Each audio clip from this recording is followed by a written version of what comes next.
രംഗൻ ചേട്ടൻ എങ്ങനെയാ ഇത്ര സെറ്റപ്പ് ആയത്?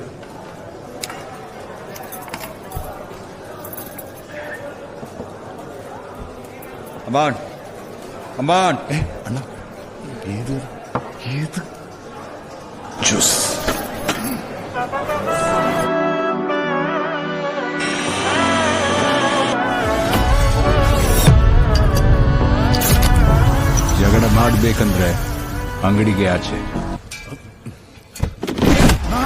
മകനെ പൊന്മകനെ ഇന്നും സൂര്യനും ചന്ദ്രനും കാലം കാത്ത് വച്ച രക്ഷകന് സംഹാരകന് ഞങ്ങൾ കണ്ണനായി വന്നവനെ ഭയമേ മാറിപ്പോ നീ അണ്ണൻ വന്ന വിട്ടു നെല്ല് ഇരുട്ടിൽ സിറ്റി വാഴും രാജാവുക്ക് എല്ലാരും ഇവനെ